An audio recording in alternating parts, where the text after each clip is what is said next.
نماز اسی طرح سے پڑھو جیسے مجھے پڑھتے ہوئے دیکھتے ہو۔ یہ ارکان میں دوسرا مقام حاصل کرنے والی، مسلمان کو اللہ عز و جل کے دربار میں دنیا کے مشاغل سے کاٹ کر عبادت الہی کی طرف پھیرنے والی، ذکر و اذکار سے خشوع و خضوع برپا کرنے والی عبادت کا نام نماز ہے۔ نماز مومن کے لیے اس دن کی زاد راہ ہے جس دن مال و اولاد کوئی فائدہ نہ دے گا، صرف وہی کامیاب ہوگا جو اپنے رب کے پاس قلب سلیم لے کر آیا ہوگا۔ اگر تم نے بغیر زاد راہ سفر کیا تو عن قریب ندامت ہوگی۔ کیا تم یہ پسند کرتے ہو کہ اس قوم کے ساتھ ہی بن کر رہو جن کے پاس تو زاد راہ ہو اور تم بغیر زاد راہ کے ہو؟ انسان جب گمراہی کے دلدل میں گرا تو اپنے خالق کی عبادت سے دور ہو گیا اور پھر اوہام و خرافات میں مبتلا ہو کر بتوں اور ان کے مظاہر کی پرستش کرنے لگا، ان کے سامنے اپنی پیشانی ٹیکنے لگا، یہاں تک کہ ایسی چیزوں کی عبادت شروع کر دی جیسے آگ، حیوانات، مجسمے، بارش، شجر و حجر اور بت۔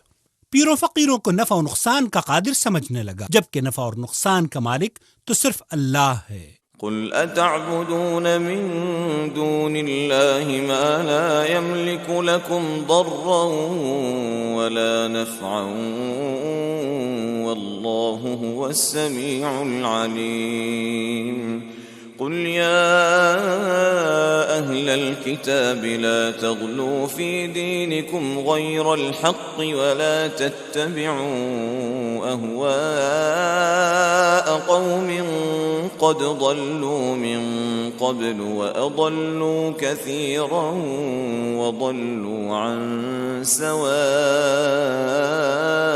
السبيل۔ اور بے شک یہ پہلی حقیقت ہے۔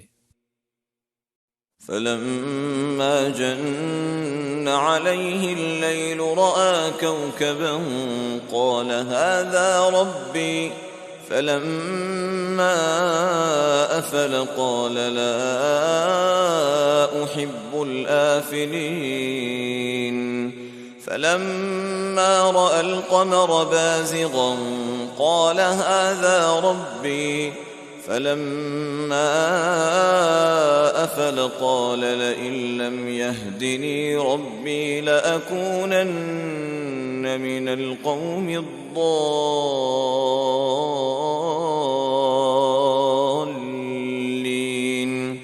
فلما رأى الشمس بازغة قال هذا ربي هذا أكبر فلما أفلت قال يا قوم إني بريء مما تشركون إني وجهت وجهي للذي فطر السماوات والأرض حنيفا وما أنا من المشركين۔ اللہ رب العالمین انسانوں پر نہایت ہی شفیق و رحیم ہے کہ جس نے انہیں گمراہی سے نجات دینے کے لیے انبیاء علیہم السلام کو بشیر و نذیر بنا کر بھیجا تاکہ وہ اپنی قوموں کو سیدھے راستے کی رہنمائی اور توحید کی طرف دعوت دینے کے بعد سب سے پہلے نماز کو قائم کریں۔ قل ان صلاتي ونسكي ومحياي ومماتي لله رب العالمين۔ حضرت ابراہیم علیہ السلام نے تمام عبادات میں نماز کو سب سے پہلے ذکر کیا ہے۔ یہ بیان کی گئی ہے کہ اس کے ذریعے سے ساری انسانیت کی رہنمائی ممکن ہے۔ ہم مختصر طور پر قرآن کریم کی تاریخی شہادتوں کو پیش کر رہے ہیں جس میں بیان کیا گیا ہے کہ انبیاء علیہم السلام کی شریعتوں، زبانوں اور قوموں کے مختلف ہونے کے باوجود نماز جیسی عبادت سب کے یہاں پائی جاتی ہے۔ ابراہیم علیہ السلام نے یوں دعا کی: ربنا انی اسکنت من ذریتی بواد غیر ذی زرع عند بیتک المحرم ربنا ليقيموا الصلاة فاجعل أفئدة من الناس تهوي إليهم وارزقهم من الثمرات لعلهم يشكرون. داؤد علیہ السلام. وظن داود أنما فتناه فاستغفر ربه وخر راكعا وأناب. زکریا علیہ السلام. فنادته الملائكة وهو قائم يصلي في المحراب. شعیب علیہ السلام. قالوا يا شعيب أصلاتك تأمرك أن نترك ما يعبد آباؤنا حضرت موسیٰ علیہ السلام. فاعبدني وأقم الصلاة لذكري. عیسیٰ علیہ السلام. وأوصاني بالصلاة والزكاة ما دمت حيا. اور حضرت محمد صلی اللہ علیہ وسلم. إن الصلاة كانت على المؤمنين كتابا موقوتا.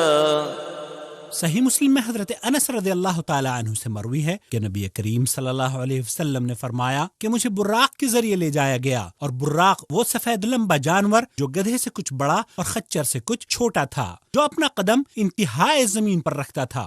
نبی کریم صلی اللہ علیہ وسلم نے فرمایا کہ میں اس پر سوار ہو کر بیت المقدس آیا جہاں دیگر انبیاء اکرام موجود تھے. پھر میں مسجد میں داخل ہوا اور 2 رکعت نماز ادا کی. پھر جب میں باہر نکلا تو جبرائیل علیہ السلام مجھے 7ویں آسمان پر لے جانے کے لیے آ گئے. جبرائیل علیہ السلام نے 7ویں آسمان پر پہنچ کر دروازہ کھولنے کے لیے کہا تو دربار نے پوچھا کہ آپ کے ساتھ کون ہیں؟ جواب دیا محمد. پس دروازہ ہمارے لیے کھول دیا گیا تو میں نے دیکھا کہ ابراہیم علیہ السلام بیت معمور سے اپنی پشت لگائے بیٹھے ہیں، اور بیت معمور وہ جگہ ہے جس میں ہر دن 70,000 فرشتے داخل ہوتے ہیں، اور پھر ان کی باری نہیں آتی. سدرۃ المنتہا تک گیا. یہ ایسا درخت ہے جس کے پتے ہاتھی کے کان کے مانند ہیں اور اس کا پھل انگور کی طرح ہے. بس اللہ کے حکم سے اس درخت نے مجھے ڈھانپ لیا، اور کسی انسان کے بس کی بات نہیں ہے کہ وہ اس کی خوبصورتی کو بیان کر سکے. پھر اللہ نے آپ کو جو کچھ بتانا تھا وہی فرمائی، اور مجھ پر ہر شب و روز میں 50 وقت کی نماز فرض کر دی گئی. جب آپ واپس لوٹے تو حضرت موسیٰ علیہ السلام کے پاس سے گزرے تو موسیٰ علیہ السلام نے پوچھا کہ اللہ تعالیٰ نے آپ کی امت پر کیا فرض کیا ہے؟ آپ نے بتایا 50 نمازیں. حضرت موسیٰ علیہ السلام نے کہا کہ آپ اللہ تعالیٰ کی طرف واپس جائیے اور اپنی امت کے لیے تخفیف کا سوال کیجیے. آپ کی امت اتنے بڑے بوجھ کے اٹھانے کی طاقت نہیں رکھتی، کیونکہ میں بنی اسرائیل کا امتحان لے چکا ہوں. آپ واپس گئے اور اپنے رب سے تخفیف کی التجا کی تو 5 نمازیں کم ہو گئیں. پھر آپ موسیٰ علیہ السلام کے پاس آئے اور کہا کہ 5 نمازیں کم ہو گئیں. تو حضرت موسیٰ علیہ السلام نے فرمایا کہ آپ کی امت اس کی بھی استطاعت نہیں رکھتی، لہذا آپ اپنے رب کے پاس واپس جائیے اور تخفیف کا سوال کیجیے. نبی کریم صلی اللہ علیہ وسلم نے فرمایا کہ اس طرح برابر میری آمد و رفت اللہ عز و جل اور موسیٰ علیہ السلام کے درمیان جاری رہی، یہاں تک کہ اللہ تعالیٰ نے صرف 5 وقت کی نمازیں باقی رکھیں، لیکن ایک نماز کا اجر 10 کے برابر ہے، لہذا 5 نمازیں 50 نمازوں کا حکم رکھتی ہیں. اس طرح رب السماوات والارض کی جانب سے آسمان میں ہی نماز کی فرضیت ہوئی، اور اسی نے اپنے فرشتوں کو نمازی بندوں پر متعین کر رکھا ہے جو ان پر باری باری اترتے ہیں، جس کے متعلق حضرت ابو ہریرہ رضی اللہ تعالی عنہ سے روایت ہے کہ اللہ کے رسول صلی اللہ علیہ وسلم نے فرمایا، تمہارے اندر رات کو اور دن کو فرشتے باری باری آتے اور جاتے ہیں، اور فجر اور عصر کی نماز میں وہ اکٹھے ہو جاتے ہیں.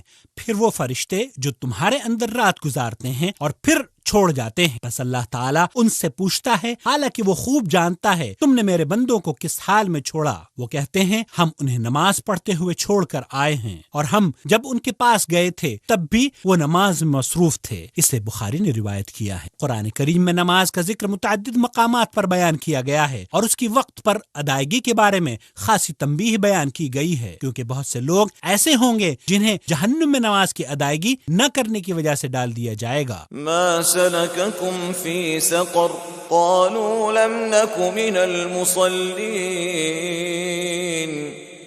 رسول اکرم صلی اللہ علیہ وسلم نے ارشاد فرمایا، تم میں سے کسی کی بھی نماز اس وقت تک قبول نہیں ہوتی جب تک کہ وضو ٹوٹ جانے کے بعد دوبارہ وضو نہ کر لے۔ نماز کی ادائیگی سے قبل مکمل طہارت کا حاصل کرنا ہر مسلمان پر فرض ہے، اور بعض حالات میں اپنی حاجت کو پوری کرنے کے لیے اسے حمام بھی جانا پڑتا ہے، لہذا ہر مسلمان پر ضروری ہے کہ حمام جانے کے لیے آداب کو سیکھ لے۔ مسلمان کو حمام میں داخل ہوتے وقت اپنا بایاں پیر پہلے داخل کرنا چاہیے اور کہنا چاہیے، بسم اللہ، اللہم انی اعوذ بک من الخبث والخبائث۔ حمام سے نکلتے وقت داہنا قدم باہر نکالنا چاہیے اور کہنا چاہیے، غفرانک۔ اے مسلمان بھائی، لوگوں کی نظروں سے دور رہ کر قضاء حاجت کرنی چاہیے، اور کوشش کرنی چاہیے کہ کوئی ایسی چیز ساتھ نہ ہو جس میں اللہ کا ذکر بیان کیا گیا ہو، اور یہ بھی حتی الامکان کوشش کرنی چاہیے کہ پیشاب و خانہ کرتے وقت رخ قبلے کی طرف نہ ہو۔ قضاء حاجت کے دوران گفتگو بھی نہیں کرنی چاہیے الا یہ کہ ضروری ہو۔ لید اور ہڈی سے استنجا نہ کرو، کیونکہ یہ تمہارے بھائی جنوں کی خوراک ہے۔ مٹی کے ڈھیلوں سے استنجا کرنا جائز ہے، لہذا طاق عدد کا استعمال کرنا چاہیے۔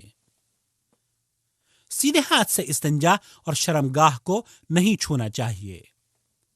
رسول اکرم صلی اللہ علیہ وسلم نے ارشاد فرمایا، تم میں سے کوئی شخص پیشاب کرتے وقت اپنی شرمگاہ کو دائیں ہاتھ سے نہ چھوئے اور نہ دائیں ہاتھ سے استنجا کرے۔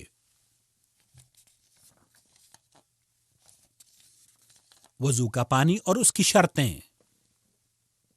وضو کے لیے شرط ہے کہ پانی وضو کرنے والے کی حاجت و ضرورت کے لیے کافی ہو۔ اگر پانی کافی نہ ہو تو ایسی صورت میں تیمم فرض ہے۔ پانی کا پاک ہونا ضروری ہے، یعنی پانی نجس یا صرف طاہر نہ ہو بلکہ مطہر بھی ہو۔ اگر پانی کسی پاک چیز سے مخلوط ہو جائے، جیسے گلاب، لیمو اور سنترے کے عرق وغیرہ سے، تو ایسی صورت میں پانی طاہر ہوتا ہے، مطہر نہیں ہوتا۔ اور اسی طرح پانی جب کسی نجس چیز سے مخلوط ہو جائے، جیسے پیشاب وغیرہ سے پانی کا رنگ بدل جائے، تو وہ ناپاک ہو جاتا ہے۔ اور پانی کی ان دونوں قسموں سے طہارت حاصل کرنا درست نہیں ہے، مگر جب کسی جگہ پانی ٹھہرنے کی وجہ سے اس جگہ کو بدل دے، کائی وغیرہ لگ جائے، تو کوئی حرج نہیں، اس سے طہارت حاصل کرنا درست ہے۔ وضو عبادت کی غرض سے مخصوص طریقے سے منہ، ہاتھ، سر اور پیروں کو پانی سے تر کرنے کا نام وضو ہے۔ يا أيها الذين آمنوا إذا قمتم إلى الصلاة فاغسلوا وجوهكم وأيديكم إلى المرافق وامسحوا برؤوسكم وأرجلكم إلى الكعبين۔ اس بات کا دھیان رکھنا چاہیے کہ سنت کے مطابق ترتیب سے اعضائے وضو پانی سے مکمل تر ہو جائیں، اور اگر معمولی سی جگہ بھی خشک رہ گئی تو وضو ناقص ہوگا۔ اور اچھی طرح کا مقصد یہ ہرگز نہیں کہ پانی کو بے جا بہایا جائے یا غیر وارد ذکر و اذکار وضو کے دوران پڑھے جائیں، اور اللہ تعالیٰ اسراف کرنے والے کو پسند نہیں فرماتا۔ إنه لا يحب المسرفين۔ میرے محترم بھائی، پانی کے استعمال میں زیادتی ہرگز جائز نہیں ہے۔ حضرت انس رضی اللہ تعالی عنہ سے مروی ہے کہ اللہ کے رسول صلی اللہ علیہ وسلم ایک سا پانی سے غسل فرمایا کرتے تھے، اور ایک سا 4 مد کا تقریباً 2.5 کلو کے برابر ہوتا ہے، اور آپ علیہ السلام 1 مد سے وضو فرماتے اور 1 مد تقریباً 0.25 لیٹر کے برابر ہوتا ہے۔ میرے دینی بھائی، اس بات کو بھی جان لیجئے کہ تمام عبادات میں نیت کا ہونا فرض ہے، اور نیت کی جگہ دل ہے، زبان سے نیت کرنا درست نہیں۔ وضو کی شروعات بسم اللہ کہہ کر کرنی چاہیے۔ رسول اللہ صلی اللہ علیہ وسلم نے فرمایا، اگر مجھے امت کی تکلیف کا احساس نہ ہوتا تو میں ہر وضو کے ساتھ مسواک کرنے کا حکم دیتا۔ میرے دینی بھائی، وضو سے قبل دونوں ہاتھوں کی کلائیوں کو دھونا سنت ہے، مگر جب نیند سے بیدار ہو تو دونوں کلائیوں کا 3 مرتبہ دھونا واجب ہے، جیسا کہ اللہ کے رسول صلی اللہ علیہ وسلم کا فرمان ہے، جب تم میں سے کوئی شخص اپنی نیند سے بیدار ہو تو اپنا ہاتھ برتن میں نہ ڈالے یہاں تک کہ اسے 3 مرتبہ دھو لے، کیونکہ اسے علم نہیں کہ اس کے ہاتھ نے رات کیسے گزاری۔ بیدار ہو کر سب سے پہلے اس دعا کو پڑھنا چاہیے: الحمد لله الذي أحيانا بعدما أماتنا وإليه النشور۔ اللہ کے رسول صلی اللہ علیہ وسلم کا فرمان ہے کہ جب تم وضو کرو تو کلی کرو۔ دوسری جگہ فرمایا کہ جو شخص وضو کرے وہ ناک میں ضرور پانی چڑھائے، اور اسی طرح روزے کی حالت کے علاوہ دوسرے اوقات میں ناک میں اندر تک پانی چڑھانا سنت سے ثابت ہے۔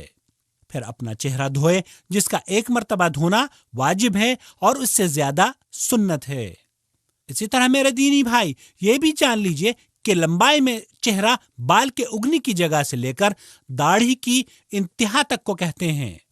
اسی طرح جب وضو کرنے والا گھنی داڑھیوں والا ہو تو اس کے ظاہری حصے کو دھونا کافی ہے، خلال کرنے کی ضرورت نہیں، اور اگر داڑھی ہلکی ہو اور اندر کی کھال دکھائی دیتی ہو تو چمڑے تک پانی پہنچانے کے لیے خلال کرنا واجب ہے۔ دونوں ہاتھوں کا کوہنیوں تک دھونا۔ چہرہ دھونے کے بعد دونوں ہاتھوں کو کوہنیوں سمیت 1 مرتبہ اچھی طرح سے دھو لینا چاہیے، کیونکہ اللہ کے رسول صلی اللہ علیہ وسلم نے کوہنیوں سمیت اپنے ہاتھوں کو دھویا ہے، اور ہاتھوں اور پیروں کی انگلیوں کا خلال کرنا بھی سنت سے ثابت ہے۔ اور پلاسٹر چڑھے ہوئے ہاتھ پر صرف 1 مرتبہ اوپر سے پورے پلاسٹر پر مسح کرنا کافی ہوگا۔ سر کا مسح۔ حضرت عبداللہ ابن زید رضی اللہ تعالی عنہ سے روایت ہے کہ اللہ کے رسول صلی اللہ علیہ وسلم نے اپنے سر کا مسح پہلے سر کے اگلے حصے سے شروع کیا اور ہاتھوں کو گدی تک لے گئے، پھر پیچھے سے آگے اسی جگہ لے آئے جہاں سے شروع کیا تھا۔ سر کے مسح کے ساتھ دونوں کانوں کا مسح بھی اسی پانی سے ضروری ہے۔ نبی کریم صلی اللہ علیہ وسلم کا فرمان ہے کہ دونوں کان سر ہی کا حصہ ہیں۔ واضح رہے کہ گردن کا مسح کرنا سنت سے ثابت نہیں ہے، اور اگر سر پر عمامہ یا کوئی اور کپڑا ہو تو وضو کرتے وقت ان پر مسح کر سکتے ہیں، اور یہ اس شرط پر جبکہ سر وضو کے بعد ڈھکا ہو۔ حضرت عمر ابن امیہ الضمری رضی اللہ تعالی عنہ فرماتے ہیں کہ میں نے اللہ کے رسول صلی اللہ علیہ وسلم کو موزوں اور عمامے پر مسح کرتے ہوئے دیکھا ہے، اور حضرت عمر رضی اللہ تعالی عنہ فرمایا کرتے تھے کہ جس شخص کو عمامے پر طہارت کا یقین نہ ہو، اللہ اسے پاک نہ کرے۔ اس کے بعد دونوں پیروں کو ٹخنوں تک اچھی طرح دھو لینا چاہیے۔ ٹخنا اس ہڈی کو کہتے ہیں جو پنڈلی کے نچلے حصے میں ابھری ہوتی ہے، لہذا پیر کے ساتھ اس کا دھونا بھی واجب ہے۔ اسی طرح خف، چمڑے کا موزہ اور جراب پر مسح کرنا جائز ہے۔ لہذا میرے دینی بھائی، اعضائے وضو میں سے کسی عضو پر معمولی سی جگہ کو بھی چھوڑنے سے بچنا چاہیے، کیونکہ اللہ کے رسول صلی اللہ علیہ وسلم نے ایسے لوگوں کے لیے جو اپنے قدموں میں خشک جگہ چھوڑ دیتے ہیں فرمایا، ایڑیوں والوں کے لیے آگ سے خرابی ہے، پس وضو پوری طرح سے کیا کرو۔ حضرت صفوان ابن عسال رضی اللہ تعالی عنہ سے مروی ہے کہ ہمیں اللہ کے رسول صلی اللہ علیہ وسلم نے حکم دیا کہ اپنے خفین پر مسح کریں، اس شرط پر کہ انہیں وضو کے بعد پہنا ہو، اور آپ نے مسافر کے لیے 3 دن 3 رات اور مقیم کے لیے 1 دن اور 1 رات مسح کرنے کی رخصت عنایت فرمائی، اور ہم انہیں جنابت سے طہارت کے وقت ہی اتارا کرتے تھے۔ لہذا ایک مسلمان جب جنابت سے طہارت حاصل کرنا چاہے تو اسے موزوں کو اتار کر طہارت حاصل کرنی چاہیے، اور ایسے حالات میں موزوں پر طہارت کی مدت پھر اسی وقت سے شروع ہوگی جب سے وضو کے بعد موزے پہنے ہوں۔ موزوں پر مسح کرنے کا طریقہ یہ ہے کہ پاؤں کے اوپری حصے پر صرف 1 مرتبہ ہاتھ پھیرا جائے۔ واضح رہے پاؤں کے نچلے حصے پر مسح کرنا غلط ہے۔ اے مسلمان بھائی، کسی ایسی چیز کے جسم پر لگے رہنے سے وضو نہیں ہوتا جس کی وجہ سے پانی جسم کے اعضاء تک نہ پہنچ پاتا ہو، جیسے عورتوں کی نیل پالش، خاص قسم کے پینٹس اور چربی وغیرہ جس سے پانی رک جاتا ہو۔ اور وہ لوگ جو رنگ وغیرہ کے کاموں کو کرتے ہیں انہیں ایسی اشیاء کو صاف کرنے کی کوشش کرنی چاہیے تاکہ جسم پانی سے تر ہو جائے۔ البتہ کوشش کرنے کے باوجود اگر کوئی جگہ ایسی رہ جائے جہاں سے رنگ وغیرہ نہ اترے تو ان کا حکم معذور کا حکم ہوگا اور انہیں ہر نماز کے لیے الگ وضو کرنی چاہیے۔ تیمم کا بیان۔ وَإِن كُنتُمْ جُنُبًا فَاطَّهَّرُوا وَإِن كُنتُم مَّرْضَىٰ أَوْ عَلَىٰ سَفَرٍ أَوْ جَاءَ أَحَدٌ مِّنكُم مِّنَ الْغَائِطِ أَوْ لَامَسْتُمُ النِّسَاءَ فَلَمْ تَجِدُوا مَاءً فَتَيَمَّمُوا صَعِيدًا طَيِّبًا فَامْسَحُوا بِوُجُوهِكُمْ وَأَيْدِيكُمْ مِنْهُ مَا يُرِيدُ اللَّهُ لِيَجْعَلَ عَلَيْكُمْ مِنْ حَرَجٍ وَلَكِنْ يُرِيدُ لِيُطَهِّرَكُمْ وَلِيُتِمَّ نِعْمَتَهُ عَلَيْكُمْ لَعَلَّكُمْ تَشْكُرُونَ۔ اللہ تعالیٰ نے شریعت اسلام میں بہت سی آسانیاں انسان کے لیے عنایت فرمائی ہیں۔ ان آسانیوں میں سے تیمم بھی ایک عظیم رحمت ہے۔ رسول اللہ صلی اللہ علیہ وسلم نے ارشاد فرمایا، مجھے 5 چیزیں ایسی دی گئی ہیں جو مجھ سے پہلے کسی کو نہیں دی گئی تھیں۔ زمین میرے لیے سجدہ گاہ اور اگر پانی میسر نہ ہو تو پاک کرنے والی بنائی گئی ہے۔ بس میری امت کا جو انسان نماز کے وقت کو جہاں بھی پالے اسے وہی نماز ادا کر لینی چاہیے۔ اے مسلمان بھائی، یہ بھی بھی جان لیجئے کہ تیمم مقیم اور مسافر دونوں کے لیے پانی نہ ہونے کی صورت میں یا پانی ناکافی ہونے کی صورت میں یا اگر کسی بیماری کی یا خوف کی وجہ سے پانی نہ استعمال کر سکتا ہو تو ان حالات میں تیمم جائز ہے۔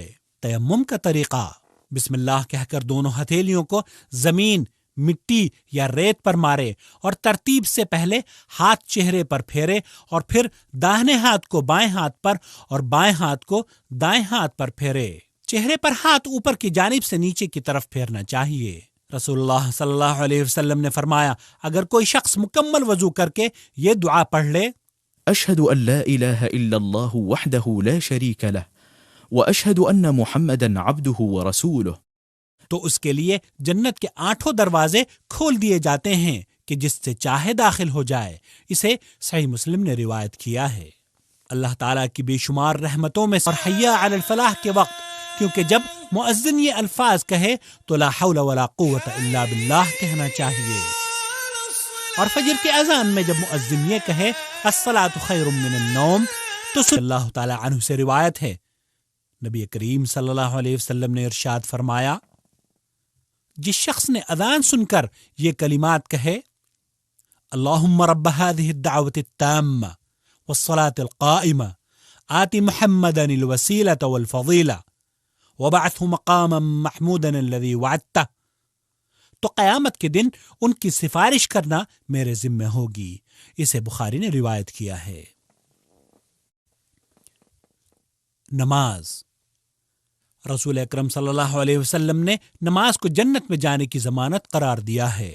اللہ کے رسول صلی اللہ علیہ وسلم کے فرمان کے مطابق قیامت میں سب سے پہلے نماز کا ہی سوال ہوگا، اور اگر نماز سنت کے مطابق درست ہوئی تو بندہ کامیاب و کامران ہوگا، اور اگر نماز سنت کے مطابق نہ ہوئی تو ناکام و نامراد ہوگا۔ نماز بذات خود جتنی اہم ہے اس کا طریقہ بھی اتنا ہی اہم ہے۔ نماز مسلمان پر ہر حال میں فرض ہے، چاہے وہ بیمار ہو، مسافر ہو، مقیم ہو، امن و امان کی حالت میں ہو یا خوف کی، حتیٰ کہ دشمن سے لڑائی کے وقت یہ تو مجاہدین سے بھی ساقط نہیں ہوتی۔ اللہ تعالیٰ نے ان لوگوں پر نماز فرض کی ہے جن پر مندرجہ ذیل شرائط پوری ہوتی ہوں۔ اسلام، کیونکہ کافر سے اس کا کوئی عمل قابل قبول نہیں۔ عاقل، انسان کا عاقل ہونا، کیونکہ اللہ کے رسول صلی اللہ علیہ وسلم نے ارشاد فرمایا کہ 3 طرح کے اشخاص سے قلم کو اٹھا لیا گیا ہے: سویا ہوا شخص جب تک کہ وہ بیدار نہ ہو جائے، دوسرا بچہ جب تک کہ وہ بالغ نہ ہو جائے، اور تیسرا وہ شخص جو مجنون ہو جب تک کہ اسے عقل نہ آ جائے۔ بلوغیت۔ نبی کریم صلی اللہ علیہ وسلم نے بچوں کو نماز کی ترغیب دلانے کے لیے بلوغیت سے قبل حکم دیا تاکہ وہ نماز کا صحیح طریقہ سیکھ لیں۔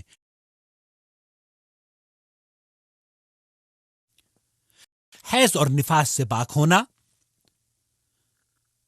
دخول وقت سے قبل نماز قبول نہیں ہوتی۔ اللہ عز و جل کا ارشاد گرامی ہے، ان الصلاة كانت على المؤمنين كتابا موقوتا۔ اے مسلمان بھائی، نماز کی حفاظت کر، کیونکہ ان لوگوں کے بارے میں شدید وعید آئی ہے جو انہیں ضائع کرتے ہیں۔ قال تعالى فويل للمصلين الذين هم عن صلاتهم ساهون۔ اور اللہ کے نبی صلی اللہ علیہ وسلم نے فرمایا، ہمارے اور منافقوں کے درمیان فرق نماز ہے، جس نے نماز چھوڑ دی پس اس نے کفر اختیار کیا۔ ہر مسلمان کے لیے نماز ادا کرنے سے پہلے مندرجہ ذیل چیزوں کی تیاری ضروری ہے۔ نمبر 1، کپڑا، بدن اور جائے نماز پاک ہو۔ نمبر 2، پاک لباس کے ذریعے ستر پوشی واجب ہے۔ مرد کا ستر ناف سے گھٹنوں تک اور عورت کا پورا جسم ستر ہے، مگر محرم کے سامنے چہرہ اور ہتھیلیاں کھلی رکھ کر نماز ادا کر سکتی ہے۔ اور ہر وہ تنگ لباس جس میں شرمگاہ ظاہر ہو اس میں نماز درست نہ ہوگی۔ اسی طرح ہر وہ چھوٹا کپڑا جس سے رکوع اور سجدے میں جسم کا ایسا حصہ ظاہر ہو جائے جس کا حکم شرمگاہ کی طرح ہو تو اس کی وجہ سے نماز باطل ہو سکتی ہے۔ میرے دینی بھائی، یہ بھی جان لیں کہ ننگے سر شخص کی نماز درست ہے، اگرچہ بہتر یہ ہے کہ پوری طرح سے زینت اختیار کی جائے۔ یا بنی آدم خذوا زینتکم عند کل مسجد۔ اور اللہ کے رسول صلی اللہ علیہ وسلم نے ارشاد فرمایا کہ اللہ تعالیٰ کی ذات اس بات کی زیادہ مستحق ہے کہ اس کے لیے زینت اختیار کی جائے۔ نمبر 3، جس قدر ممکن ہو قبلے کا استقبال کرنا چاہیے، جیسا کہ فرمان الہی ہے، ومن حيث خرجت فول وجهك شطر المسجد الحرام وحيث ما كنتم فولوا وجوهكم شطره۔ لہذا ایک مسلمان پر واجب ہے کہ وہ حتی الامکان قبلے کے رخ کا اہتمام کرے، اور واضح ہے کہ استقبال قبلہ کسی سے ساقط نہیں کیا گیا ہے سوائے اس مریض کے جو استقبال قبلہ سے عاجز ہو، یا خوف کی وجہ سے، یا وہ شخص جو سواری پر نفلی نماز پڑھ رہا ہو۔ نماز کا مسنون طریقہ۔ میرے دینی بھائی، جب نماز کے لیے کھڑے ہو تو قلب و نظر میں عظمت کبریائی کا سوز و گداز لے کر اور تذلل و خاکساری کا پیکر بن کر، کیونکہ اسی میں فلاح و کامیابی ہے۔ اللہ رب العالمین فرماتا ہے، قد افلح المؤمنون الذين هم في صلاتهم خاشعون۔ ہر عمل کی نیت ضروری ہے، اور نیت کا مقام دل ہے۔ زبان سے نیت کرنی درست نہیں، بلکہ یہ بدعت ہے، کیونکہ اللہ کے رسول صلی اللہ علیہ وسلم اپنی نماز کے ابتدا میں دونوں ہاتھوں کو اٹھا کر اللہ اکبر کہتے۔ تکبیر اولیٰ کے ساتھ رفع یدین کرتے وقت ہاتھوں کو کندھے یا کانوں تک اٹھانا چاہیے، کیونکہ اللہ کے رسول صلی اللہ علیہ وسلم کی یہی سنت ہے۔ اور جو روایتیں اس کے برخلاف ہیں یا تو وہ سخت ضعیف ہیں یا ان کی کوئی اصل نہیں۔ واضح ہے کہ کانوں کی لو چھونے کی بھی کوئی اصل نہیں۔ اور یہ بھی جان لیجئے کہ نماز میں رفع یدین 4 مقامات پر کرنا سنت سے ثابت ہے۔ نمبر 1، تکبیر تحریمہ کے وقت۔ نمبر 2، رکوع میں جاتے وقت۔ نمبر 3، رکوع سے سر اٹھاتے وقت۔ اور نمبر 4، تیسری رکعت کی ابتدا میں یعنی تشہد سے کھڑے ہو کر۔ پھر اپنے دائیں ہاتھ سے بائیں ہاتھ کی کلائی پکڑ کر دونوں ہاتھ سینے پر باندھ لینے چاہیے، مگر زیر ناف یا ناف کے اوپر ہاتھ باندھنے والی ساری روایتیں حد درجہ ضعیف ہیں، جن پر عمل کرنا درست نہیں۔ اور اسی طرح دونوں ہاتھوں کو کھلا چھوڑ دینے کی بھی کوئی اصل شریعت میں نہیں ملتی۔ ادھر ادھر نماز میں دیکھنا سراسر غلط عمل ہے، اور اس بات کا خیال رکھنا چاہیے کہ نگاہ سجدے کی جگہ پر ہو۔ تکبیر تحریمہ کے بعد اللہ کے رسول صلی اللہ علیہ وسلم سے متعدد دعاؤں کا پڑھنا ثابت ہے، جن میں سے ہیں سبحانك اللهم وبحمدك وتبارك اسمك وتعالى جدك ولا إله غيرك۔ حضرت ابو ہریرہ رضی اللہ تعالی عنہ فرماتے ہیں رسول اللہ صلی اللہ علیہ وسلم تکبیر تحریمہ کے بعد قرات شروع کرنے سے پہلے تھوڑی دیر خاموش رہتے۔ میں نے عرض کیا میرے ماں باپ آپ پر قربان، اس خاموشی میں آپ کیا پڑھتے ہیں؟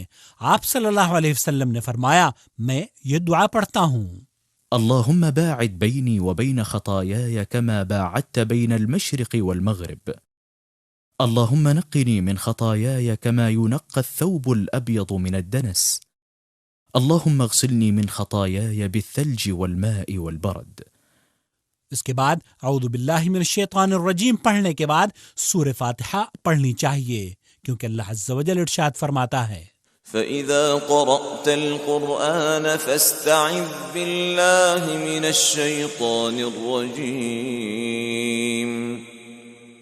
اور اس بات کو دھیان سے سماعت فرما لیجئے کہ سورہ فاتحہ امام، مقتدی اور منفرد سب پر پڑھنا ضروری ہے، اس کے پڑھے بغیر نماز نہیں ہوتی۔ رسول اکرم صلی اللہ علیہ وسلم نے ارشاد فرمایا جس شخص نے نماز میں سورہ فاتحہ نہیں پڑھی اس کی نماز نہیں، اسے بخاری نے روایت کیا ہے۔ سورہ فاتحہ کی اہمیت کو مد نظر رکھتے ہوئے صحیح قرات آپ کے لیے پیش خدمت ہے۔ بسم اللہ الرحمن فاتحہ کے واجب ہونے میں کوئی شک نہیں، اور جو لوگ امام کے پیچھے سورہ فاتحہ نہیں پڑھتے ان کی دلیلیں درست نہ ہونے کی وجہ سے صحیح عمل یہی ہے کہ سورہ فاتحہ کی تلاوت ہر رکعت میں کی جائے۔ اللہ عز و جل کا ارشاد ہے وَإِذَا قُرِئَ الْقُرْآنُ فَاسْتَمِعُوا لَهُ وَأَنصِتُوا لَعَلَّكُمْ تُرْحَمُونَ۔ رسول اللہ صلی اللہ علیہ وسلم نے اپنے صحابہ کو اس بات کی تعلیم دی کہ جب امام سورہ فاتحہ کے بعد قرآن پڑھے تو تم خاموش رہو۔ سورہ فاتحہ کو امام کے پیچھے ساتھ ساتھ یا سکتات میں پڑھا جا سکتا ہے، البتہ نبی کریم صلی اللہ علیہ وسلم سے ثابت نہیں کہ آپ نے سورہ فاتحہ کی قرات کے بعد طویل وقفہ کیا ہو۔ قرات فاتحہ کے بعد سنت یہ ہے کہ ہر نمازی بلند آواز سے کہے آمین۔ ہر نمازی کو بلند آواز سے آمین کہنا چاہیے، چاہے وہ امام ہو یا مقتدی۔ رسول اللہ صلی اللہ علیہ وسلم نے ارشاد فرمایا جب امام آمین کہے تو تم بھی آمین کہو، جس کی آمین کی آواز فرشتوں کی آمین سے موافق ہو گئی اس کے گزشتہ تمام صغیرہ گناہ بخش دیے جاتے ہیں۔ اسے بخاری نے روایت کیا ہے۔ اور جب امام اور مقتدی بلند آواز سے آمین کہہ لیں تو امام کو چاہیے کہ جو میسر ہو قرآن کریم میں سے تلاوت کرے۔ قرات سے فارغ ہونے کے بعد تکبیر کہہ کر رفع یدین کرتے ہوئے رکوع میں چلے جانا چاہیے۔ رکوع کہتے ہیں آگے کی جانب پشت کے ساتھ سر اور گردن کو اس طرح جھکا لینا کہ ہاتھ گھٹنے پر پہنچ جائیں، کیونکہ نبی کریم صلی اللہ علیہ وسلم جب رکوع کرتے تو اپنی پشت کو گردن اور سر کے ساتھ برابر رکھتے اور پشت اس قدر سیدھی رکھتے کہ اگر ایک پیالہ پانی رکھ دیا جائے تو وہ کسی طرف بھی مائل نہ ہو۔ اور یہ طریقہ بالکل غلط ہے کہ پشت کے خط استوا سے سر کو بلند یا جھکا کر رکھا جائے، کیونکہ رکوع میں اللہ کے نبی صلی اللہ علیہ وسلم کا ہمیشہ یہ طریقہ تھا کہ دونوں ہاتھوں سے دونوں گھٹنوں کو پکڑتے اور انگلیوں کو پھیلائے رکھتے اور ساتھ ہی دونوں پنڈلیوں اور بازوؤں کو پھیلائے رکھتے۔ میرے دینی بھائی اطمینان سے رکوع کیا کرو۔ رکوع میں ایک مرتبہ سبحان ربی العظیم کہنا چاہیے اور ایک سے زیادہ مرتبہ کہنا افضل ہے۔ پس رکوع کو مکمل کرنے کے بعد سمع اللہ لمن حمدہ کہتے ہوئے رفع یدین کرتے ہوئے سیدھے کھڑے ہو جانا چاہیے، اور جب تم اچھی طرح سیدھے کھڑے ہو جاؤ تو یہ دعا پڑھو ربنا ولک الحمد۔ اتنا کہنا کافی ہے، لیکن اگر مزید پڑھنا چاہو تو یہ دعا بھی اس کے ساتھ پڑھنا افضل ہے۔ ربنا ولك الحمد ملء السماوات والأرض وملء ما بينهما وملء ما شئت من شيء بعد۔ یہاں ربنا ولک الحمد کے ساتھ وہ شکر کہنے کی زیادتی کی کوئی اصل نہیں۔ میرے دینی بھائی رکوع سے سیدھے اعتدال کے ساتھ کھڑے ہونے کا خاص خیال رکھو، سستی اور غفلت سے بچو، کیونکہ اللہ کے نبی صلی اللہ علیہ وسلم نے فرمایا اس شخص کی نماز درست نہیں جو رکوع اور سجود میں اپنی کمر کو مکمل سیدھی نہیں رکھتا۔ لہذا جب مکمل اطمینان سے کھڑے ہو جاؤ پھر اللہ اکبر کہتے ہوئے سجدے میں چلے جاؤ۔ سجدے کی کیفیت۔ نماز میں سجدہ کہتے ہیں 7 اعضاء کو مخصوص طریقے سے زمین پر رکھنا، اور وہ 7 اعضاء یہ ہیں: پیشانی ناک کے ساتھ، دونوں ہاتھ اور دونوں گھٹنے، اور دونوں پاؤں کی انگلیاں۔ اللہ کے نبی صلی اللہ علیہ وسلم کا فرمان ہے، اس شخص کی نماز نہیں ہوتی جس کی ناک زمین سے نہ لگی ہو۔ اور اسی طرح دونوں بازوؤں کو پہلوؤں سے اور دونوں رانوں کو پیٹ سے دور رکھنا چاہیے۔ سجدے میں دونوں قدموں کو ملا کر سیدھے کھڑا رکھنا چاہیے اور اپنے بازوؤں کو زمین پر نہ بچھانا چاہیے۔ یہ طریقہ غلط ہے۔ اللہ کے رسول صلی اللہ علیہ وسلم نے ارشاد فرمایا کہ سجدہ اطمینان سے کرو، اور تم میں سے کوئی شخص اپنے بازوؤں کو کتے کی طرح نہ بچھائے۔ اسے بخاری و مسلم نے روایت کیا ہے۔ واضح ہے کہ عورتوں کو بھی بازوؤں کو زمین پر نہیں بچھانا چاہیے۔ اللہ کے رسول صلی اللہ علیہ وسلم نے سجدے میں کوے کی طرح چونچ مارنے سے منع فرمایا ہے۔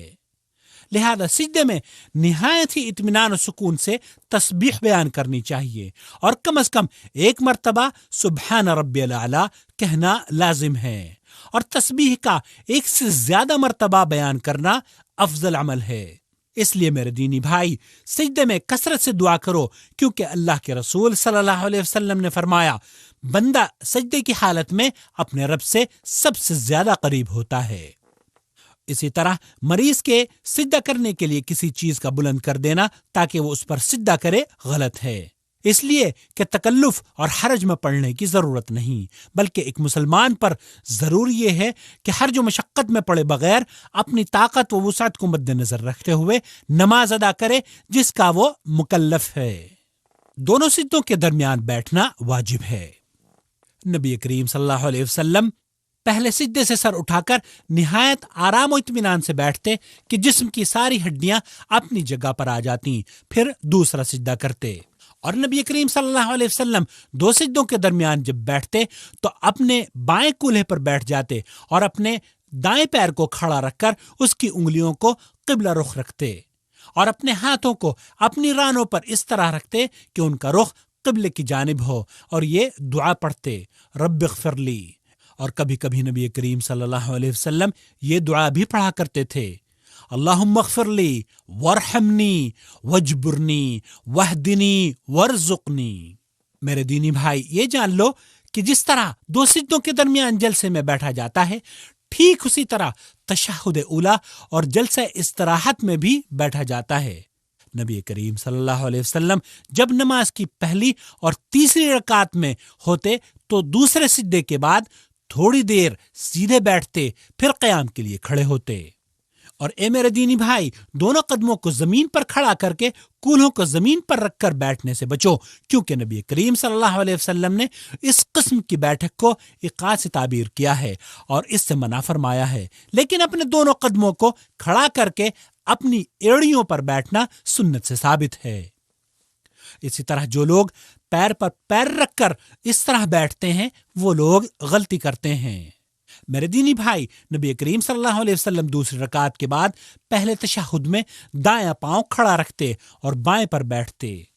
دوسرے یا آخری تشہد میں دایاں پاؤں کھڑا کر کے بائیں کو دائیں پنڈلی کے نیچے سے نکال کر بیٹھنے کو تورک کہتے ہیں، اور تورک کرنا افضل ہے۔ نبی کریم صلی اللہ علیہ وسلم تشہد میں شہادت کی انگلی کو مسلسل حرکت دیا کرتے تھے، اور آپ کا فرمان مبارک ہے کہ شہادت کی انگلی کا ہلانا شیطان کو تلوار مارنے سے زیادہ سخت لگتا ہے۔ نبی کریم صلی اللہ علیہ وسلم اپنی نگاہ کو انگلی پر رکھتے تھے اور حرکت دیتے رہتے تھے اور دعا مانگتے رہتے، اور صحابہ اکرام انگلی سے اشارہ نہ کرنے پر ملامت اور نکیر فرمایا کرتے تھے۔ نبی کریم صلی اللہ علیہ وسلم کے بعد صحابہ یہ کہتے ہیں کہ اللہ کے رسول صلی اللہ علیہ وسلم ہمیں تشہد کی دعا اس طرح سے سکھایا کرتے تھے جس طرح ہمیں قرآن سکھاتے، لہذا ہم آپ کی خدمت میں تشہد کی مسنون دعا پیش کر رہے ہیں جو نبی کریم صلی اللہ علیہ وسلم نے اپنے صحابہ کو سکھلائی۔ التحيات لله والصلوات والطيبات السلام عليك أيها النبي ورحمة الله وبركاته السلام علينا وعلى عباد الله الصالحين أشهد أن لا إله إلا الله وأشهد أن محمدا عبده ورسوله. درود شریف کا پڑھنا.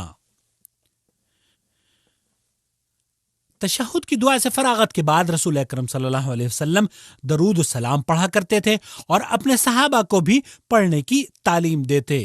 لہذا ہر مسلمان کو چاہیے کہ درود ابراہیمی کو سیکھ لے اور اچھی طرح ان الفاظ کو یاد کر لے.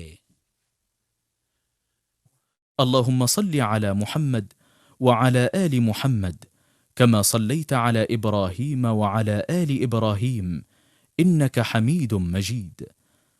اللهم بارك على محمد وعلى آل محمد كما باركت على إبراهيم وعلى آل إبراهيم إنك حميد مجيد. اس کے بعد نبی کریم صلی اللہ علیہ وسلم سے مختلف دعاؤں کا پڑھنا ثابت ہے.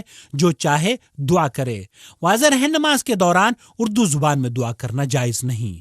لہذا ایک مسلمان کو چاہیے کہ جو دعائیں اللہ کے رسول صلی اللہ علیہ وسلم سے ثابت ہوں انہیں یاد کر لے اور ان میں ترمیم بھی نہ کرے. تشہد میں دعائیں قبول ہوتی ہیں. اللہ کے پیارے رسول صلی اللہ علیہ وسلم تشہد میں 4 چیزوں سے پناہ ضرور مانگتے اور اس دعا کو ضرور پڑھا کرتے تھے.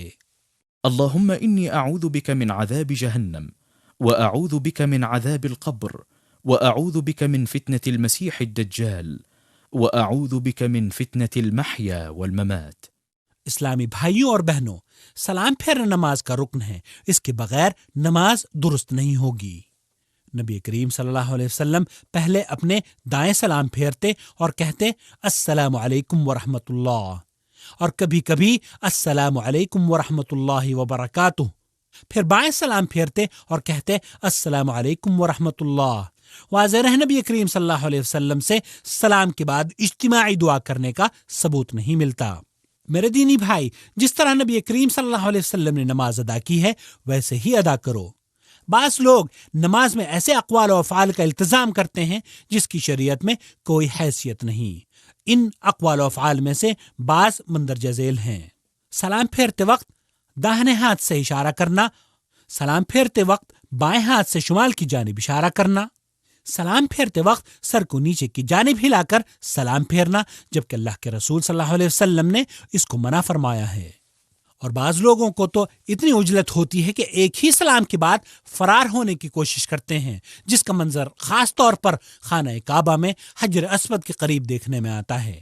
یہ اعمال غلط ہیں، کیونکہ اللہ کے رسول صلی اللہ علیہ وسلم نماز کے اخیر میں دونوں جانب سلام پھیرا کرتے تھے، اور جو یہ کہتے ہیں کہ ایک سلام بھی جائز ہے ان کا یہ کہنا غلط ہے، کیونکہ یہ صریح صحیح احادیث کی مخالفت ہے.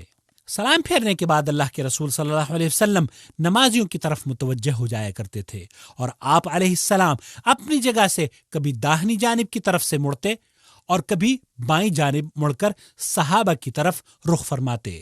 نماز کے بعد امام کا اپنی جگہ بیٹھے رہنا اور مقتدیوں کو دعائیں کروانا ثابت نہیں، بلکہ امام کو دائیں بائیں جانب گھوم کر رخ نمازیوں کی طرف کر لینا چاہیے.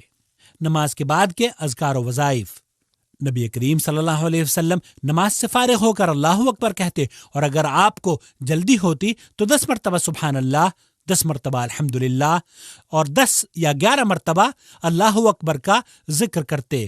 ورنہ عام طور پر تکبیر کے بعد مسنون اذکار کا ورد آپ سے ثابت ہے، اور وہ ہیں 3 مرتبہ استغفر اللہ، استغفر اللہ، استغفر اللہ. اللهم أنت السلام ومنك السلام تباركت يا ذا الجلال والإكرام. واضح ہے کہ اس دعا میں اضافہ نہیں کرنا چاہیے. اور اس کے بعد یہ پڑھے لا إله إلا الله وحده لا شريك له له الملك وله الحمد وهو على كل شيء قدير. اللهم لا مانع لما أعطيت ولا معطي لما منعت ولا ينفع ذا الجد منك الجد. اور اس کے بعد یہ پڑھے لا إله إلا الله وحده لا شريك له له الملك وله الحمد وهو على كل شيء قدير ولا حول ولا قوة إلا بالله ولا نعبد إلا إياه له النعمة وله الفضل وله الثناء الحسن لا إله إلا الله مخلصين له الدين ولو كره الكافرون. اور اس کے بعد 33 مرتبہ سبحان اللہ، 33 مرتبہ الحمدللہ اور 33 مرتبہ اللہ اکبر پڑھنا چاہیے۔ واضح ہے کہ نماز کے بعد اجتماعی دعائیں کرنا غلط ہیں، اور سلام پھیرنے کے بعد سر پر ہاتھ رکھنے کی بھی کوئی حقیقت نہیں۔ سجدہ تلاوت۔ میرے مسلمان بھائیوں اور بہنوں، قرآن کریم میں 15 مقامات پر سجدے آئے ہیں، اور ان تمام سجدوں میں انسان جو چاہے دعا کر سکتا ہے۔ اللہ کے رسول صلی اللہ علیہ وسلم سجدہ تلاوت میں سبحان ربی الاعلی کے ساتھ یہ دعا پڑھا کرتے تھے۔ سجد وجهي للذي خلقه وشق سمعه وبصره بحوله وقوته فتبارك الله أحسن الخالقين۔ امام مسلم نے حضرت ابو ہریرہ رضی اللہ تعالی عنہ سے مروی حدیث نقل کی ہے کہ نبی کریم صلی اللہ علیہ وسلم نے ارشاد فرمایا، جب ابن آدم آیت سجدے کی تلاوت کرتے ہوئے اس پر سجدہ کرتا ہے تو شیطان روتے ہوئے علیحدہ ہو کر کہتا ہے، ہائے تباہی و بربادی، اسے سجدہ کرنے کا حکم دیا گیا تو اس نے سجدہ کیا اور جنت کا مستحق بن گیا، اور مجھے سجدہ کرنے کا حکم دیا تو میں نے انکار کر دیا، لہذا میں جہنم کا مستحق ہو گیا۔ سجدہ سہو۔ میرے دینی بھائی، اس میں کوئی شک نہیں ہے کہ ہر انسان فطری طور پر بھولتا ہے، اس لیے نبی کریم صلی اللہ علیہ وسلم کا فرمان ہے، یقیناً میں انسان ہوں، جیسے تم لوگ بھولتے ہو ویسے ہی میں بھی بھولتا ہوں، لہذا جب میں بھول جاؤں تو مجھے یاد دہانی کرا دیا کرو۔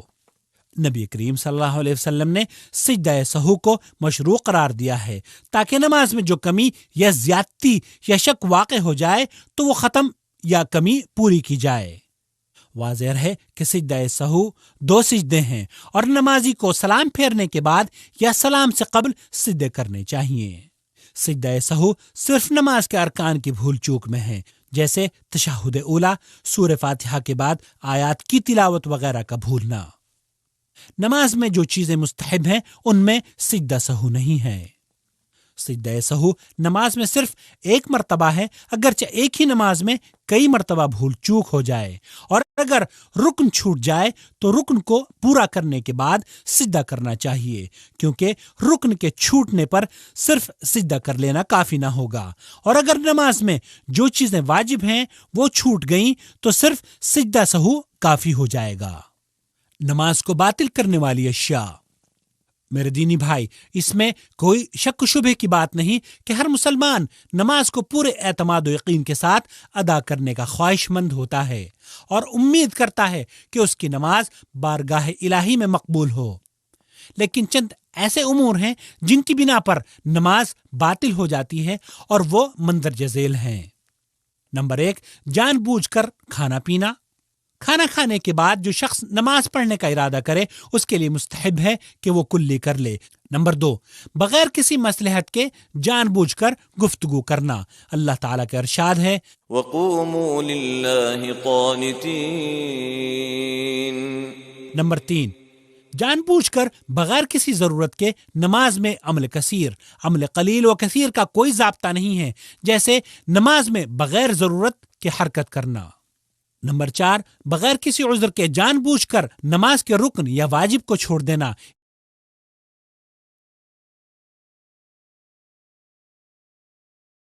نمبر 5، نماز میں ہنسنا۔ مریض کی نماز۔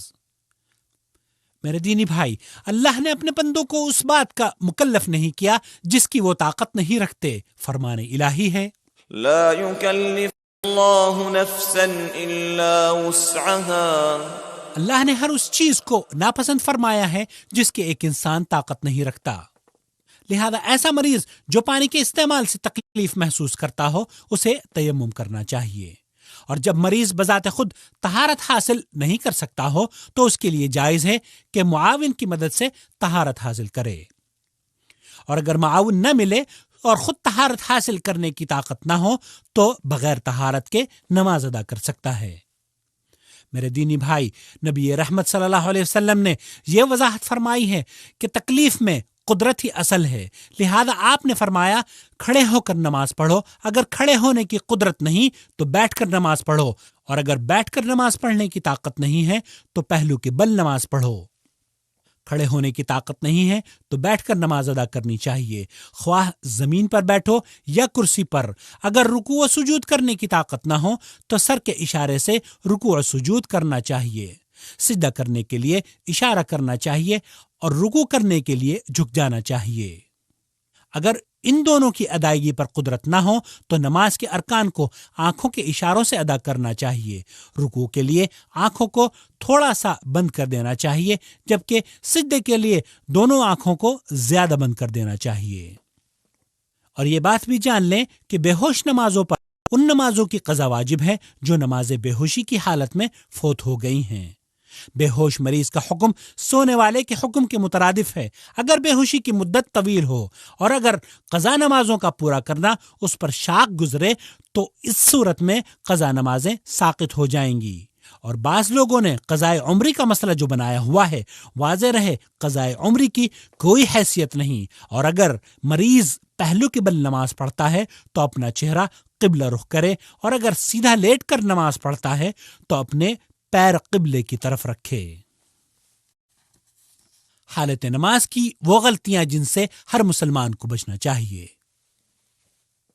میرے دینی بھائیوں اور بہنوں، یہاں چند ایسی غلطیاں ذکر کی جا رہی ہیں جو نمازیوں سے سرزد ہوتی ہیں اور ان سے نماز متاثر ہوتی ہے۔ نمبر 1، بغیر سترے کے نماز کا ادا کرنا۔ نبی کریم صلی اللہ علیہ وسلم کا ارشاد ہے، جب تم میں سے کوئی شخص نماز پڑھے تو سترہ رکھ لے، نماز کے لیے سترہ واجب ہے۔ نمبر 2، نماز میں تکبیر، ذکر و اذکار اور قرات زبان کو حرکت دے کر نہ پڑھنا۔ اگر کوئی شخص صرف دل سے ادا کرتا ہے تو ایسے شخص کو قاری نہیں کہیں گے۔ نمبر 4، 4 مقامات پر اللہ اکبر کہتے وقت رفع یدین نہ کرنا۔ نمبر 4، سجدے کے مقام کو دیکھنے کے بجائے آسمان کی طرف دیکھنا۔ نبی کریم صلی اللہ علیہ وسلم نے دھمکی بھرے الفاظ میں یوں ارشاد فرمایا، وہ لوگ جو نماز میں آسمان کی طرف دیکھتے ہیں باز آ جائیں، ورنہ اللہ ان کی بصارت سلب کر لے گا۔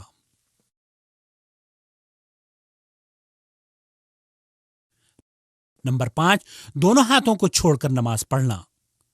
نمبر 6، نماز میں اپنی دونوں آنکھوں کو بند رکھنا۔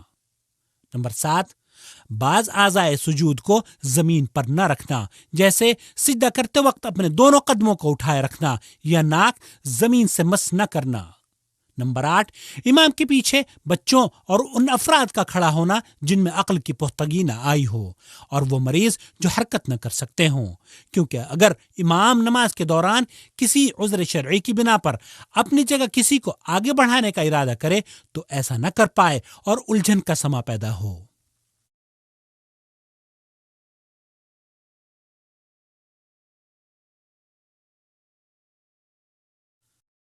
نمبر 9، بعض لوگوں کا یہ عمل کہ جماعت میں شامل ہونے کے لیے جب وہ امام کو سجدے یا قاعدے میں پاتے ہیں تو نماز میں شامل نہیں ہوتے، یہاں تک کہ امام دوسری رکعت کے لیے کھڑا ہو جاتا ہے، جبکہ حکم یہ ہے کہ جس حال میں امام کو پاؤ اس کے ساتھ جماعت میں شامل ہو جاؤ۔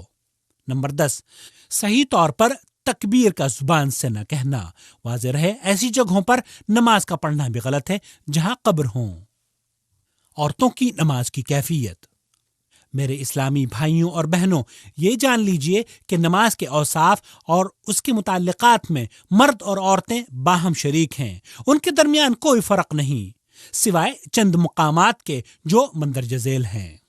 نمبر 1، اگر عورتوں کی امامت کرتی ہے تو صف سے نکل کر آگے نہیں بڑھے گی بلکہ پہلی صف کے وسط میں کھڑی ہو کر امامت کرے گی۔ نمبر 2، جب امام غلطی کرے، امام سے سہو ہو جائے تو امام کو بتانے کے لیے ایک ہاتھ کو دوسرے ہاتھ پر ماریں گی، جبکہ مرد سبحان اللہ کہیں گے۔ نمبر 3، جب عورتیں مردوں کی موجودگی میں نماز ادا کریں تو اپنے دونوں بازوؤں، دونوں رانوں وغیرہ کو پھیلانے میں مبالغہ نہ کریں، کیونکہ اس سے بے پردگی کا اندیشہ ہے۔ ہاں، اگر عورت تنہا نماز پڑھتی ہے یا 2 عورتوں کے ساتھ باجماعت نماز ادا کرتی ہے تو نماز کے ان تمام اوصاف کا التزام ضروری ہے جو نبی کریم صلی اللہ علیہ وسلم سے وارد ہیں۔ نمبر 4، عورت کو حالت نماز میں بدن کی ستر پوشی واجب ہے، چہرہ اور دونوں ہتھیلیوں کے علاوہ۔ اے اللہ کے بندوں، آپ نے یہاں نبی کریم صلی اللہ علیہ وسلم کی نماز کا پیارا نمونہ دیکھ لیا ہے۔ ہماری آپ سے نہایت ہی خلوص سے یہ درخواست ہے کہ آپ اپنی نمازیں اپنے پیارے رسول صلی اللہ علیہ وسلم کے نمونے کی روشنی میں پڑھیں، تاکہ ان نورانی نمازوں کو آپ اللہ کے یہاں قبول پائیں۔ اور اگر نمونے کے مطابق آپ کو نماز پڑھتے ہوئے دیکھ کر کوئی نکتہ چینی کرے یا احادیث رسول کے مقابل بزرگوں اور ائمہ کے اقوال پیش کرے تو آپ اس کی نادانی سے اجتناب کرتے ہوئے عمل بالحدیث پر کاربند رہیں، کیونکہ جس طرح نبی کریم صلی اللہ علیہ وسلم کی ذات روئے زمین کے تمام بزرگوں اور اماموں سے اعلیٰ و ارفع ہے، اسی طرح آپ کی تعلیم اور طریقہ بھی روئے زمین پر تمام طریقوں سے اعلیٰ و ارفع ہے۔ امام ابن قیم رحمۃ اللہ علیہ کے اس قول کو یاد رکھیں، نماز روزی کا باعث ہے، صحت کی محافظ ہے، تکالیف کو دور کرتی ہے، بیماریوں کو بھگاتی ہے، دل کو قوت عطا کرتی ہے، چہرے پر نور لاتی ہے، قوی کو مضبوط کرتی ہے، روح کو غذا فراہم کرتی ہے، قلب کو منور کرتی ہے، نعمت کی محافظ ہے، برکت لاتی ہے، شیطان کو دور بھگاتی ہے، رحمان سے قریب کرتی ہے۔ اور آخر میں نبی کریم صلی اللہ علیہ وسلم کے اس فرمان کو یاد رکھیں، روز قیامت بندے سے سب سے پہلے نماز کے متعلق سوال ہوگا۔ اگر یہ مرحلہ ٹھیک رہا تو دیگر اعمال صحیح رہیں گے، اور اگر نماز میں گڑبڑ ہوئی تو دیگر سارے اعمال خراب ہو جائیں گے۔ اے اللہ کے بندوں، ہمیں امید ہے کہ اس